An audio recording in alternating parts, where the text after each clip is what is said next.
Switzerland दुनिया में neutral power, chocolate, खूबसूरत पहाड़, चीज और दुनिया में सबसे ज्यादा एवरेज इनकम वाले देश के तौर पर जाना जाता है। लेकिन क्या आप जानते हैं कि स्विट्जरलैंड जमीन पर सबसे ज्यादा पावरफुल देश है जिसे कोई नहीं हरा सकता?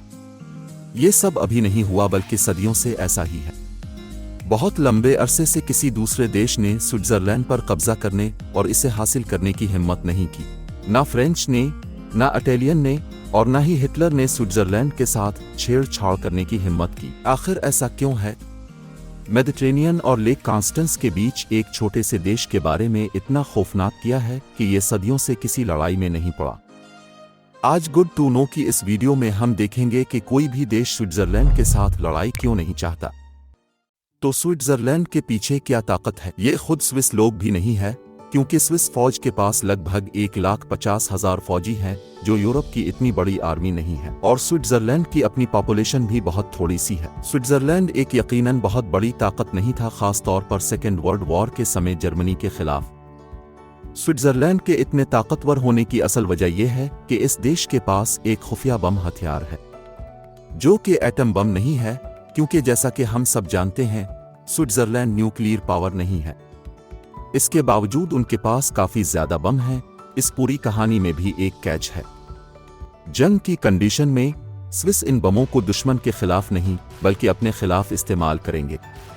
अपनी पॉपुलेशन और अपने लोगों के खिलाफ सुसाइड मिशन और अपने शहरों के खिलाफ नहीं, बल्कि इसके बजाय वो अपने शानदार इंफ्रास्ट्रक्चर को निशाना बनाएंगे, जिनमें सड़कें, ब्रिजेस, टनल्स और बहुत सी ऐसी चीजें जो स्विट्जरलैंड में हजारों में है। स्विट्जरलैंड ने स्ट्रेटेजिकली अपने देश में जाने वाले सारे जरूरी इंफ्रास्ट्रक्चर में एक्सप्लोसिव्स और बम रखे हुए हैं। सुनने में तो ये अजीब सा लगता है, लेकिन ऐसा ही है। स्विट्जरलैंड के लिए एक खुद मुख्तार देश के तौर पर तमाम लड़ाइयों से दूर रहना बहुत जरूरी है। स्विट्जरलैंड ने अपनी सिक्योरिटी के लिए इतने सख्त फैसले क्यों किए हैं? इसकी बजाय स्विस नेटो में शामिल हो सकता है, खुद को अपग्रेड कर सकता है। खैर, बात यह है स्विट्जरलैंड पहाड़ों से घिरा हुआ है, जिसकी वजह से जमीनी रास्ते से इस देश तक पहुंचना काफी मुश्किल है। इस देश में बहुत से ब्रिजेस और टनल्स बनाए गए हैं। स्विस ने इन ब्रिजेस और टनल्स को एक वीक पॉइंट के तौर पर नहीं देखा, बल्कि हमला आवरों से अपने आप को बचाने के लिए एक किस्म का डिफेंस मैकेनिज्म बनाने के लिए इस्तेमाल करता है। और हैरानी की बात यह है कि इसने आज तक काम किया है। स्विट्जरलैंड बड़ी यूरोपियन पावर्स के हाथ में नहीं आया जो उसकी दहलीज पर फैल रही थी।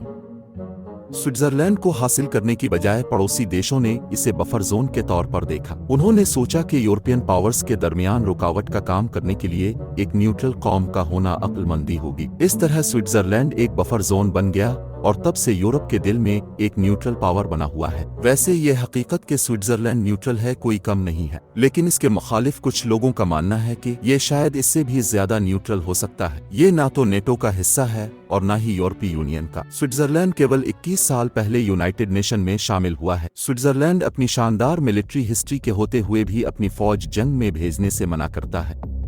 माजी में बहुत से यूरोपियन देशों ने उनकी लड़ाई लड़ने के लिए स्विस फौजियों की खिदमात हासिल की थी, लेकिन यह तब से बदल गया जब कई सौ साल पहले स्विट्जरलैंड को फ्रांस के खिलाफ भारी शिकस्त का सामना करना पड़ा। आजकल स्विट्जरलैंड जंगों में हिस्सा नहीं लेता, लेकिन इसकी मिलिट्री को किसी से कम नहीं समझना चाहिए।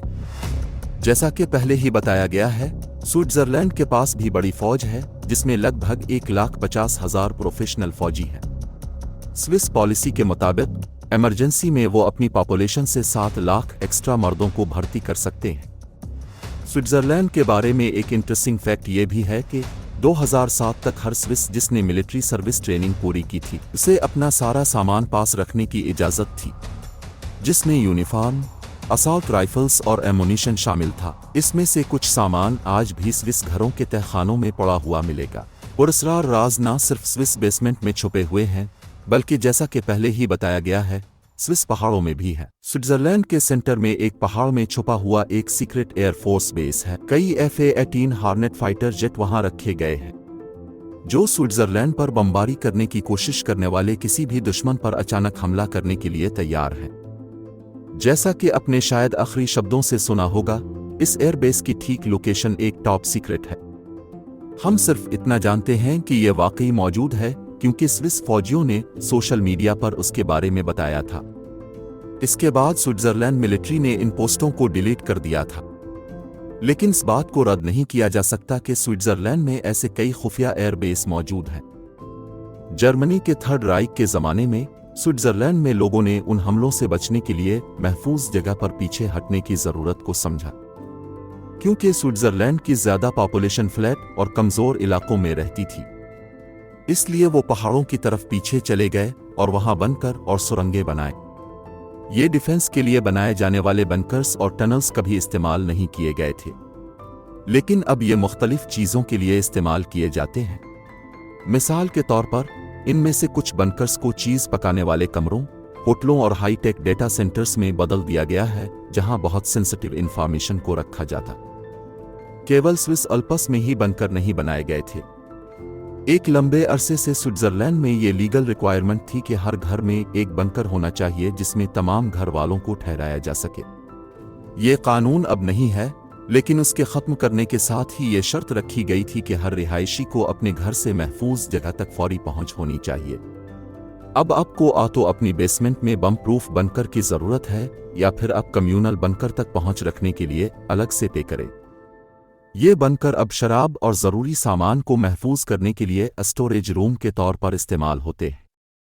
टैंकों की बात करते हुए आपको ये बताते चलें कि अगर दुश्मन के टैंक स्विस डिफेंस में घुसने में कामयाब हो जाते हैं तो उनका सामना टैंकों के जाल से होगा।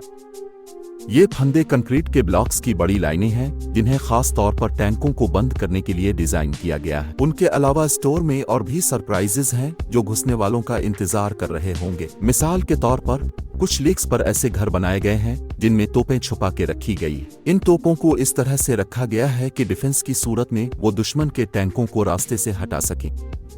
स्विट्जरलैंड के सारे डिफेंस और स्ट्रेटेजिक मेजर्स के बावजूद एक सवाल बाकी है, हिटलर ने कभी स्विट्जरलैंड पर हमला क्यों नहीं किया? तो इसका जवाब ये है, हिटलर के पास स्विट्जरलैंड पर हमला करने का एक डिटेल प्लान मौजूद था जिसका नाम ऑपरेशन टेननबाउम था।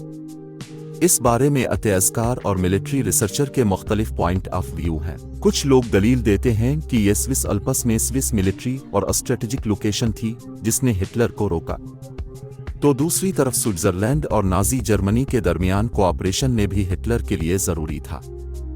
नाजियों ने स्विट्जरलैंड को न्यूट्रल रहने की इजाज़त देते हुए उनके साथ फाइनेंशियल रिलेशन कंटिन्यू रखा।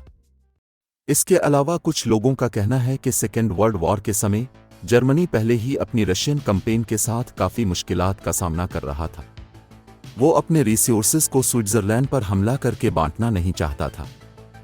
हिटलर की स्विट्जरलैंड को तन्हा छोड़ने की वजह कुछ भी हो, स्विट्जरलैंड अब भी जमीन पर सबसे ज्यादा पावरफुल देश है। न्यूट्रल रहने और डिफेंस ने उनकी हिस्ट्री को एक शक्ल दी है और आज तक उनकी बका को यकीनी बनाया है। और इससे भी बढ़कर स्विट्जरलैंड कई दहाइयों से इकोनॉमिकली, सोशली और साइंटिफिकली बहुत तरक्की कर रहा है। स्विट्जरलैंड ने अभी कुछ सालों में अपनी कुछ मिलिट्री मेजर्स को कम किया है। बहुत से bunkers, explosive devices, military bases और हथियारों के जखीरे आज भी स्विट्जरलैंड में मौजूद हैं। स्विट्जरलैंड के इन सिक्योरिटी रूल्स और वैसे स्विट्जरलैंड के बारे में आपका क्या ख्याल है? कमेंट्स में हमें ज़रूर बताएं और अगर वीडियो पसंद आए तो लाइक करें और चैनल सब्सक्राइब करें।